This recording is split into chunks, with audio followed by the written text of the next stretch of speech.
ಈ ಸಿನಿಮಾದ ಪಾತ್ರದ ಬಗ್ಗೆ ನಮ್ಮ ನಿರ್ದೇಶಕರು ನವೀನ್ ಅವರು ಎಲ್ಲರ ಪಾತ್ರದ ಬಗ್ಗೆ ಹೇಳ್ತಾ ಇದ್ರು. ಶ್ರುತಿ ಮೇಡಮ್ ಅವ್ರ ಪಾತ್ರ ಯಾವ ಥರದ್ದು ಅಂತ ಹೇಳಿದಾಗ, ಮ್ಯಾಮ್ ಅದು ತುಂಬ ಸ್ಪೆಷಲು, ತುಂಬ ಇಂಪಾರ್ಟೆಂಟು ಅಂತ ಅವ್ರ ಕಣ್ಣಲ್ಲೇ ಎಕ್ಸ್ಪ್ರೆಷನ್ ಕೊಡೋಕ್ಕೆ ಶುರು ಮಾಡಿದ್ರು, ಮಾತಲ್ಲಿ ಏನೂ ಹೇಳಿಲ್ಲ.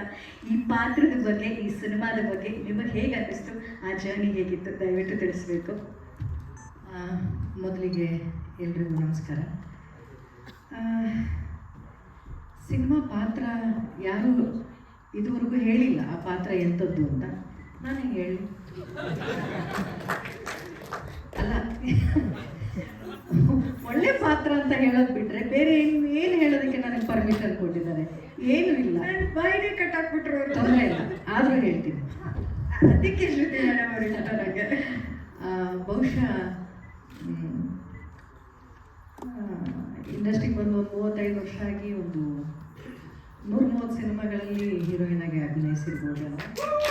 ಅಲ್ಲ, ಅದಕ್ಕೆಲ್ಲ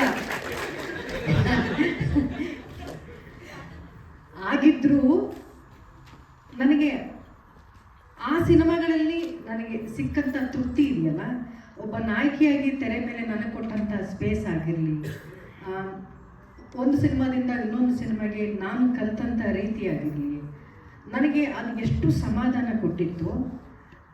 ಈ ಚಿತ್ರ ಆ ಜೀವನದ ಆ ಅನುಭವಕ್ಕಿಂತ ಒಂದು ಹೆಜ್ಜೆ ಬೇರೆ ಥರದ ಅನುಭವ ತಂದುಕೊಟ್ಟಂಥ ಸಿನಿಮಾ ಇದು. ನನ್ನ 150 ಆದಮೇಲೆ ಈ ಥರದ ಪಾತ್ರಗಳಿಗೆ ನಮ್ಮನ್ನು ಕಲ್ಪಿಸ್ಕೊಳ್ತಾರಲ್ಲ, ಅದಕ್ಕೆ ನನಗೆ ತುಂಬ ಹೆಮ್ಮೆ ಆಗುತ್ತೆ. ಕಲಾವಿದೆಯಾಗಿ ನಾನು ಗೆದ್ದೆ ಅಂತ ನನಗೆ ಆವಾಗಲೇ ಅನಿಸೋದು. ಆ ಥರದ ವಿಭಿನ್ನ ಪಾತ್ರಗಳಲ್ಲಿ ನಮ್ಮನ್ನು ಕಲ್ಪಿಸ್ಕೊಂಡಾಗ ಮಾತ್ರ. ಒಂದೇ ಥರದ ಪಾತ್ರಗಳಲ್ಲಿ ಮಾಡುವಾಗ ಅದು ನಮಗೂ ಏನೋ ಹೆಚ್ಚು ಕಲಿಕೆಗೆ ಬೇರೆ ಏನೂ ಅವಕಾಶ ಇಲ್ಲ ಅಂತ ನನಗೆ ಅನಿಸುತ್ತೆ. ಈ ರೀತಿ ಪಾತ್ರಗಳು ಕೊಟ್ಟಾಗ ಅದು ಚಾಲೆಂಜ್ ಫಸ್ಟು ಡೈರೆಕ್ಟ್ರಿಗೆ, ಯಾಕಂದರೆ ಜನ ಆ ಪಾತ್ರವನ್ನು ತಗೊಳ್ಬೇಕಲ್ಲ ಫಸ್ಟು. ಆ ಧೈರ್ಯ ಅವ್ರು ಮಾಡಿದ್ರಲ್ಲ, ಅದಕ್ಕೆ ಫಸ್ಟು ಅವ್ರ ಧೈರ್ಯನ ನಾನು ಮೆಚ್ಚಬೇಕು ಡೈರೆಕ್ಟ್ರಿಗೆ. ಅದಾದಮೇಲೆ ನಾನು ಧೈರ್ಯ ಮಾಡಿದ್ದೆ, ಯಾಕಂದರೆ ನಾಯಕಿಯಾಗಿದ್ದಾಗ ನನಗೆ ಇಷ್ಟು ವಿಭಿನ್ನವಾದ ಪಾತ್ರಗಳಿಗೆ ಮಾಡೋಕ್ಕೆ ಅವಕಾಶ ಸಿಗ್ತಿತ್ತೋ ಇಲ್ವೋ, ಇತ್ತೀಚಿನ ದಿನಗಳಲ್ಲಿ ನಾನು ವಿಭಿನ್ನವಾದ ಪಾತ್ರಗಳು ಮಾಡೋಕ್ಕೆ ಅವಕಾಶ ಸಿಗ್ತಿದೆಯಲ್ಲ, ಸೊ ನಾನು ಆ ಚಾಲೆಂಜನ್ನ ತಗೊಳ್ಳೋದಕ್ಕೆ ರೆಡಿಯಾಗಿದ್ದೆ ನಾನು. ಹಾಗಾಗಿ ಬಹುಶಃ ಆ ನಿರೀಕ್ಷೆಗೆ ತಕ್ಕಂತೆ ನಾನು ಅಭಿನಯಿಸಿದ್ದೀನಿ ಅನ್ನುವಂಥ ಪ್ರತಿಕ್ರಿಯೆ ಅವ್ರು ಕೊಡ್ತಾ ಇರೋದು ನನಗೆ ಹೆಚ್ಚು ಸಮಾಧಾನಕರ ಅಂತ ನಾನು ಹೇಳಬಲ್ಲೆ ಈ ಪಾತ್ರದ ಬಗ್ಗೆ. ಅದು ಮೇಡಮ್ ಹೇಳಿದಂಥ ಮಾತಂತೂ ಅಕ್ಷರಶಃ ಸತ್ಯ. ಅವರು ನಾಯಕಿಯಾಗಿ ಅಭಿನಯಿಸ್ತಾ ಇದ್ದಂಥ ಪಾಪ, ಹಳ್ಳಿ ಹುಡುಗಿ, 2 ಜಡೆ, ಒಂದು ಮುದ್ದಾದ ಸ್ಮೈಲು, ಆಮೇಲೆ ಅಳು, ಈ ಥರದ ಒಂದು ಪಾತ್ರಗಳಲ್ಲಿ ಸಾಕಷ್ಟು ಸಿನಿಮಾಗಳಲ್ಲಿ ನೋಡಿದ್ದೀವಿ. ಒಳ್ಳೆ ಹೃದಯ ಇರುವಂಥ ಒಂದು ಗುಣವಂತೆ ಅನ್ನೋ ಪಾತ್ರದಲ್ಲಿ. ಇತ್ತೀಚಿನ ದಿನಗಳಲ್ಲಿ ನಿಮಗೆ ಸಿಗ್ತಾ ಇರುವಂತಹ ಪಾತ್ರಗಳು ನಿಮ್ಮನ್ನು ಪರದೆ ಮೇಲೆ ನೋಡೋದಕ್ಕೆ ಖುಷಿ ಆಗುತ್ತೆ. ಒಂದು ರೌದ್ರ ರೂಪಿಣಿಯಾಗಿ ಕಾಣಿಸ್ಕೋತೀರಾ, ಟಫ್ ಆಗಿ ಕಾಣಿಸ್ಕೋತೀರಾ, ಅದ್ರಲ್ಲಿ ಬೇರೆ ಬೇರೆ ವಿಭಿನ್ನವಾದ ವೇಷಗಳಲ್ಲಿ ಕಾಣಿಸ್ಕೋತಿದ್ದೀರಾ, ಅವತಾರಗಳಲ್ಲಿ ಕಾಣಿಸ್ಕೋತಾ ಇದ್ದೀರಾ. ಸೊ ನಮ್ಮ ಶ್ರುತಿ ಮೇಡಮ್ ಅವ್ರನ್ನ ಈ ಸಿನಿಮಾದಲ್ಲಿ ನೋಡೋಕ್ಕೆ ಜೂನ್ 6ನೇ ತಾರೀಕು ತನಕ ನಾವು ಕಾಯಲೇಬೇಕಾಗುತ್ತೆ. ಅದೇ ರೀತಿ ಒಂದು ಪ್ರಶ್ನೆ ಅವರಿಬ್ಬರಿಗೆ ಕೇಳಿದ ಹಾಗೆ ನಿಮ್ಮನ್ನೂ ಕೇಳಬೇಕು ಅನ್ನೋದು ನಮ್ಮ ಟೀಮ್ ಕಡೆಯಿಂದ ನಮಗೊಂದು ಆಸೆ. ಪ್ರತಿ ಮನುಷ್ಯನಲ್ಲೂ ಒಂದು ಕೆಟ್ಟ ಗುಣನೋ ಅಥವಾ ನೆಗೆಟಿವ್ ಇನ್ಸಿಡೆಂಟೋ ಜೀವನದಲ್ಲಿ ಆಗಿರುತ್ತೆ. ನಮ್ಮ ಕೇಶವ್ ಸರ್ನ ಹೊರತುಪಡಿಸಿ, ಅವರಿಲ್ಲ ಅಂದ್ಬಿಟ್ಟು. ಆದರೆ ಹ್ಯಾಂಗ್ ಮ್ಯಾನ್ ಪಾತ್ರದಲ್ಲಿ ಮಾದೇವ ಕಾಣಿಸ್ಕೋತಾ ಇರೋದು, ಮಾದೇವ ಹ್ಯಾಂಗ್ ಮ್ಯಾನ್ ಆಗಿರೋದ್ರಿಂದ ನಿಮ್ಮ ಜೀವನದ ಯಾವುದಾದ್ರು ಒಂದು ಕೆಟ್ಟ ಗುಣ, ನನ್ನಲ್ಲಿರೋ ಈ ಗುಣ ಇರ್ಕೂಡ್ದು ಇನ್ನು ಮುಂದೆ, ಅಥವಾ ಈ ಸನ್ನಿವೇಶನ ನಾನು ಯಾವತ್ತೂ ನೆನೆಸ್ಕೋಬಾರ್ದು ಅಂತ ಹ್ಯಾಂಗ್ ಮಾಡುವಂತಹ ನೆಗೆಟಿವ್ ವಿಷಯ ಅಥವಾ ಇನ್ಸಿಡೆಂಟ್ ಏನಾದರೂ ಇದ್ದರೆ ಹಂಚ್ಕೋಬೋದು. ಅಮ್ಮ, ನನಗೆ ಅನುಭವವೂ ಚಿಕ್ಕದಲ್ಲ, ವಯಸ್ಸು ಚಿಕ್ಕದಲ್ಲ, ಹಾಗಾಗಿ ಕೆಟ್ಟದನ್ನು ಯಾವುದನ್ನು ಬದುಕಿಸ್ಕೊಂಡಿಲ್ಲ, ಸಾಯಿಸ್ಕೊಂಡ್ಬಿಟ್ಟಿದ್ದೀನಿ.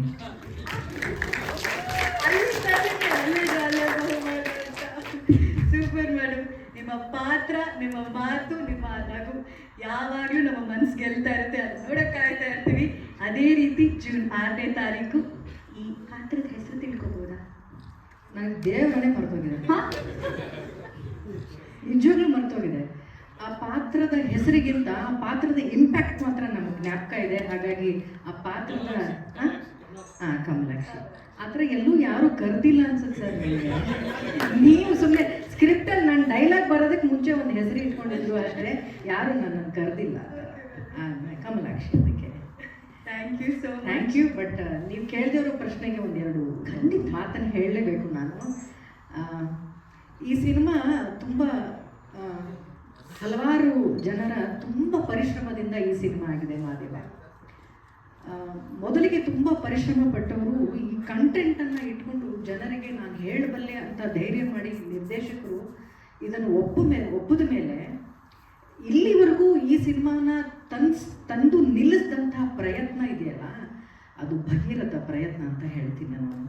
ಒಬ್ಬ ನಿರ್ದೇಶಕನಾಗಿ ಮೊದಲೆಲ್ಲ ಒಂದು ಸಿನಿಮಾನ ಒಬ್ಬ ನಿರ್ದೇಶಕರಿಗೆ ಅವರು ಭಾರ ಇದ್ದಿದ್ದು ಇಷ್ಟೇ, ನಿರ್ಮಾಪಕರು ಒಂದು ಒಳ್ಳೆ ಸಿನಿಮಾ ಕೊಡ್ತಾರೆ, ಒಂದು ಒಳ್ಳೆ ಕತೆ ಬರೆದ್ಬಿಟ್ಟು ಅವ್ರು ಹೇಳಿಕೊಟ್ಟಂತೆ ಅವ್ರು ಹಾಕಿದಂಥ ಸ್ಕೆಡ್ಯೂಲಲ್ಲಿ ನಾನು ಸಿನಿಮಾ ಮುಗಿಸ್ಬಿಟ್ರೆ ಸಾಕು, ನನ್ನ ಜವಾಬ್ದಾರಿ ಮುಗಿಯುತ್ತೆ ಅನ್ನುವಂಥ ದಿನಗಳಿತ್ತು.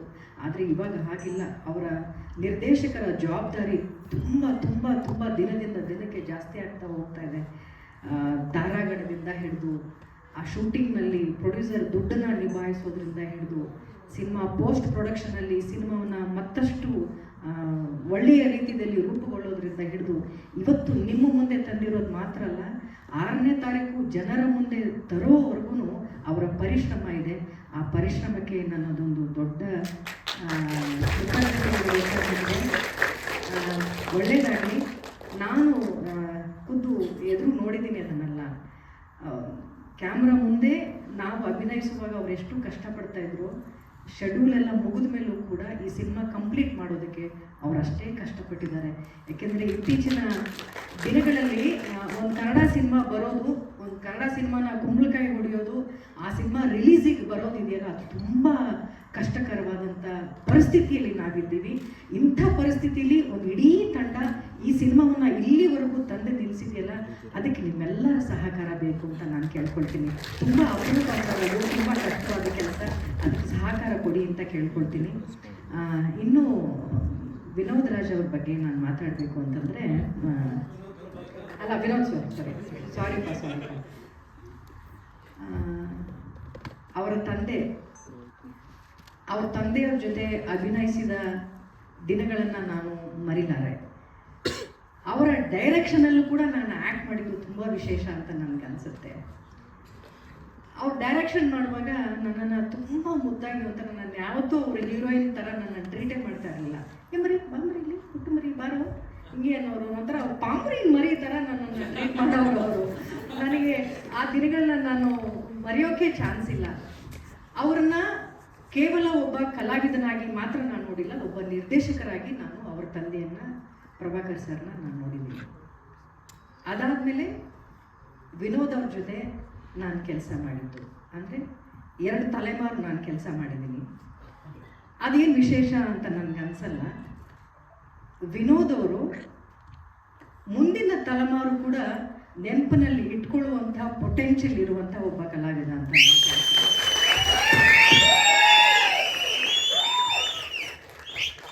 ಅವರ ಡೆಡಿಕೇಶನ್ ಈ ಸಿನಿಮಾದಲ್ಲಿ ಅದ್ಭುತ. ನಾನು ಅವರ ಡೆಡಿಕೇಶನನ್ನು, ಅವರ ತಲ್ಲೀನತೆಯನ್ನು ಸ್ಪಾಟಲ್ಲಿ ನೋಡ್ತಾ ಇರ್ಬೇಕಾದ್ರೆ ನನಗೆ ಅನಿಸ್ತಾ ಇತ್ತು, ಇದು ತುಂಬ ಲೇಟು ರೀ ಅಂತ. ವಿನೋದ್ ಅವ್ರಿಗೆ ಇರುವಂಥ ಪೊಟೆನ್ಷಿಯಲು, ಅವ್ರಿಗಿರುವಂಥ ಆಸಕ್ತಿ, ಅವ್ರಿಗಿರುವಂಥ ಪ್ರೀತಿ, ಅವ್ರಿಗಿರುವಂಥ ಗೌರವ ಈ ಸಿನಿಮಾ ಮೇಲಿದೆಯಲ್ಲ, ಅದು ತುಂಬ ಅಪರೂಪದಲ್ಲಿ ಅಪರೂಪ. ನಾವೆಲ್ಲ ತುಂಬ ಅಪರೂಪಕ್ಕೆ ರವಿಚಂದ್ರನ್ ಸರ್ ಅವರಲ್ಲಿ ಇದನ್ನೆಲ್ಲ ನೋಡಿದ್ದೀವಿ ನಾನು.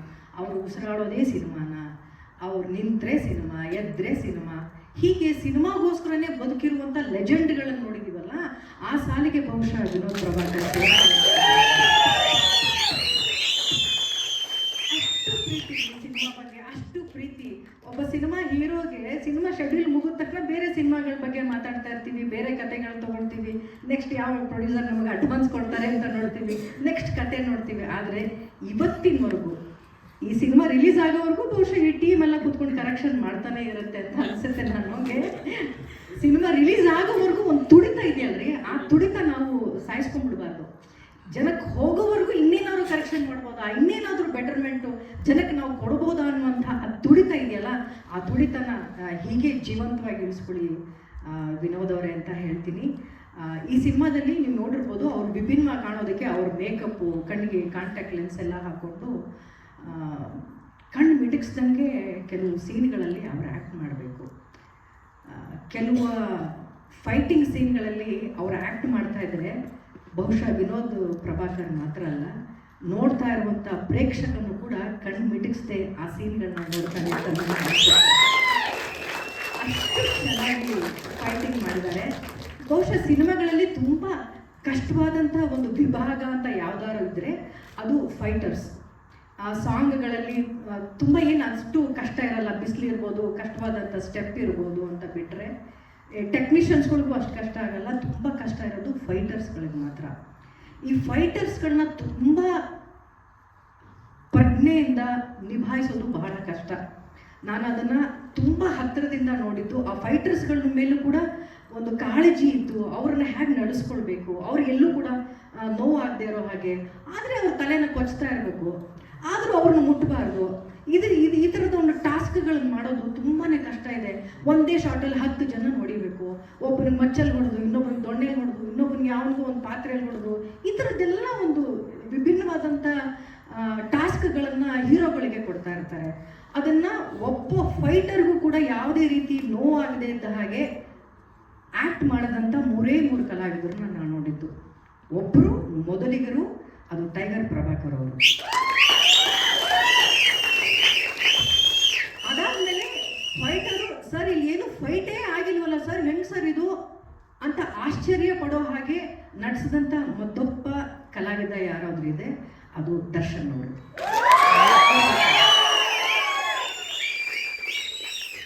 ನಾನು ಈ ಸಿನಿಮಾದಲ್ಲಿ ಫೈಟರ್ಸ್ಗಳನ್ನ ನೋಡ್ತಾ ಇದ್ರೆ ನಿಜವಾಗ್ಲೂ ಅವ್ರು ಫೈಟ್ ಮಾಡಿದ್ರೆ ನೆಲದ ಮೇಲಿರೋ ಧೂಳೆಲ್ಲ ಎದ್ದು ಬರ್ತಾ ಇತ್ತು. ನಾನು ಅನ್ಕೊಂಡೆ ಅವ್ನು ಇಬ್ಬರಿಗಾರು ಬಿದ್ದಿರುತ್ತೆ ಏಟು ಅಂತ ಅನ್ಕೊಂಡ್ರೆ, ಫೈಟರ್ ಎದ್ದು ನಿಂತ್ಕೊಂಡು ಸರ್ ಥ್ಯಾಂಕ್ ಯು ಸರ್ ಅಂದ್ಕೊಂಡು ನಡ್ಕೊಂಡು ಹೋಗ್ತಾ ಇದ್ದಾರೆ. ಅಂದರೆ ಅವ್ರಿಗಿರೋಂಥ ಟೈಮಿಂಗ್ ರೀ, ಅದು ಅವ್ರ ಅಪ್ಪನಿಂದ ಬಂದಿರುತ್ತೆ. ನನಗೆ ಎಷ್ಟು ಖುಷಿ ಆಯಿತು ಗೊತ್ತಾ. ಈ ಥರದ್ದೆಲ್ಲ ವಿಶೇಷವಾದಂಥ ಗುಣ ಇದೆ, ತುಂಬ ವಿಶೇಷವಾದಂಥ ಕಾಳಜಿ ಇದೆ, ಆಸಕ್ತಿ ಇದೆ. ಅದು ನನಗೆ ತುಂಬ ಖುಷಿ ಆಗುತ್ತೆ. ವಿನೋದ್ ಅವರು ತುಂಬ ದೊಡ್ಡ ಎತ್ತರಕ್ಕೆ ಬೆಳಿಬೇಕು. ಈ ಒಂದು ಕನ್ನಡ ಚಿತ್ರರಂಗಕ್ಕೆ ಒಬ್ಬ ದೊಡ್ಡ ಆಸ್ತಿಯಾಗಿ ಆಗುವಂಥ ಎಲ್ಲ ಪೊಟೆನ್ಷಿಯಲ್ ವಿನೋದ್ ಅವರಲ್ಲಿದೆ. ನಿಮ್ಮೆಲ್ಲರ ಆಶೀರ್ವಾದಗಳಿಂದ ಈ ಸಿನಿಮಾ ದೊಡ್ಡ ಯಶಸ್ಸಿನ ಮೂಲಕ ಕನ್ನಡ ಚಿತ್ರರಂಗಕ್ಕೆ ಒಂದು ಒಳ್ಳೊಳ್ಳೆ ಸಿನಿಮಾಗಳು ಕೊಡಲಿ ಅಂತ ನಾನು ಪ್ರೀತಿಯಿಂದ ಹಾರೈಸ್ತೀನಪ್ಪ.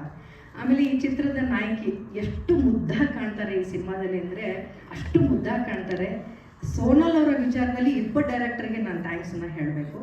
ಒಂದು ಡೈರೆಕ್ಟರು ನವೀನ್ ಅವರೇ, ಇತ್ತೀಚಿನ ಸಿನಿಮಾಗಳಲ್ಲಿ ಹೀರೋಯಿನ್ ಅಂದರೆ 2 ಸೀನು 1 ಸಾಂಗ್ ಮುಗಿಸ್ಬಿಡ್ತಾರೆ. ಒಂದು ಗ್ಲ್ಯಾಮರ್ ಅಷ್ಟಕ್ಕೆ ಸೀಮಿತ ಮಾಡಿಬಿಡ್ತಾರೆ. ತುಂಬ ದೊಡ್ಡ ಸಿನಿಮಾಗಳಲ್ಲಿ ಅವಕಾಶಗಳೇ ಸಿಗಲ್ಲ, ಪಾತ್ರಗಳ ಘನತೆಯೂ ಇರೋದಿಲ್ಲ. ಆದರೆ ಇಡೀ ನೀವು ಈ ಸಿನಿಮಾ ನೋಡಿದ್ರೆ ಗೊತ್ತಾಗುತ್ತೆ, ಒಂದು ನಾಯಕ ಒಂದು ನಾಯಕಿ ಇಬ್ಬರು ಆ ಈಕ್ವಾಲಿಟಿನ ಎಷ್ಟು ಚೆಂದ ಮೇಂಟೈನ್ ಮಾಡಿದ್ದಾರೆ ಈ ಸಿನಿಮಾದಲ್ಲಿ. ನನಗೆ ತುಂಬ ಖುಷಿ ಆಯಿತು. ನಾನು ನಿಮ್ಮೆಲ್ಲರ ಮುಂದೆ ಮಾತಾಡೋಕ್ಕೆ ಮುಂಚೆ ಈ ಸಿನಿಮಾವನ್ನು ತೋರಿಸಿದ್ರು ನನಗೆ, ಯಾಕೆಂದರೆ ಮಾತಾಡೋಕ್ಕೆ ಏನಾದ್ರು ವಿಚಾರ ಇರಲಿ ಅಂತ. ಸಿನಿಮಾ ನೋಡಿರೋದ್ರಿಂದ ಇಷ್ಟು ಮಾತಾಡ್ತಾ ಇದ್ದೀನಿ. ಆ ತೆರೆಯ ಮೇಲೆ ಒಬ್ಬ ನಾಯಕನಿಗೆ ಸರಿ ಸಮಾನವಾದಂಥ ಒಂದು ಸ್ಪೇಸನ್ನು ನಾಯಕಿಗೆ ತಂದುಕೊಟ್ಟಿದ್ದೀರಲ್ಲ, ಅದಕ್ಕೆ ತುಂಬ ಖುಷಿ ಆಯಿತು ಡೈರೆಕ್ಟ್ರೆ. ತುಂಬ ಥ್ಯಾಂಕ್ಸ್ ಸರ್ ನಿಮಗೆ. ಸೋನಲ್ ಪರವಾಗಿ ನಾನು ನಿಮಗೆ ಥ್ಯಾಂಕ್ಸನ್ನು ಹೇಳ್ತೀನಿ. ಇನ್ನು ಮತ್ತೊಬ್ಬ ಡೈರೆಕ್ಟ್ರಿಗೆ ನಾನು ಸೋನಲ್ ಅವರ ವಿಚಾರದಲ್ಲಿ ಥ್ಯಾಂಕ್ಸ್ ಹೇಳಲೇಬೇಕು, ಅದು ನನ್ನ ಸಹೋದರ ತರುಣ್ಗೆ.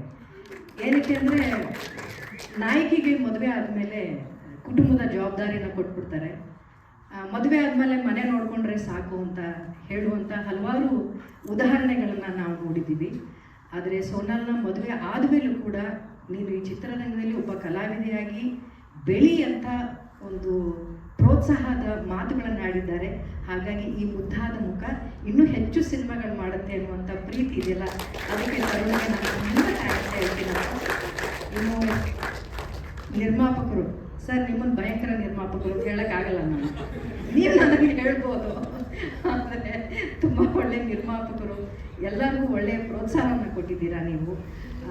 ಎಲ್ಲ ಟೆಕ್ನಿಷಿಯನ್ಸ್ಗಳು, ಎಲ್ಲ ಕಲಾವಿದರು, ಕಿಟ್ಟಿಯವರಿಂದ ಹಿಡಿದು ಪ್ರತಿಯೊಂದೊಂದು ಪಾತ್ರ ಮಾಡಿದಂಥ ಎಲ್ಲರೂ ಕೂಡ ಅದ್ಭುತವಾಗಿ ಆ್ಯಕ್ಟ್ ಮಾಡಿದ್ದೀರಿ. ಆಮೇಲೆ ಈ ಸಿನಿಮಾದಲ್ಲಿ ನಾನು ಯಾರಿಗಾದ್ರು ಫ್ಯಾನ್ ಅಂತ ಇದ್ದರೆ ಸಿನಿಮಾ ನೋಡಿದ ಮೇಲೆ ಅದು ಮ್ಯೂಸಿಕ್ ಡೈರೆಕ್ಟರ್ಗೆ ಮಾತ್ರ. ಸರ್, ನೀವು ಈ ಸಿನಿಮಾನ ಇನ್ನೊಂದು ಲೆವೆಲ್ಗೆ ತೊಗೊಂಡೋಗಿದ್ದೀರಾ. ನಿಮ್ಮಲ್ಲಿ ಇರುವಂಥ ಒಂದು ಶಕ್ತಿ, ನಿಮ್ಮಲ್ಲಿರುವಂಥ ಸರಸ್ವತಿ ಅದ್ಭುತ ಸರ್, ಅದ್ಭುತ. ನಾವು 5% ಮಾಡಿದರೆ ಈ ಸಿನಿಮಾದಲ್ಲಿ ನೀವು ಅದನ್ನು 500%ಗೆ ತೊಗೊಂಡು ಹೋಗಿ ನಿಲ್ಲಿಸಿದ್ದೀರಿ. ನಿಮ್ಮ ಬ್ಯಾಕ್ಗ್ರೌಂಡ್ ಸ್ಕೋರ್ ಆಗಿರಲಿ, ಅವರಿಬ್ಬರ ಮಧ್ಯೆಯಲ್ಲಿ ಇರುವಂತಹ ನವಿರಾದ ಎಷ್ಟು ಸುಂದರವಾಗಿ ಹೇಳಿದ್ದೀರಿ. ನಿಮ್ಮಲ್ಲಿ ಆ ಶಕ್ತಿ ಇದೆ sir. Wonderful wonderful wonderful job ಮಾಡಿದ್ದೀರ ನೀವು. ಒಳ್ಳೆಯದಾಗಲಿ.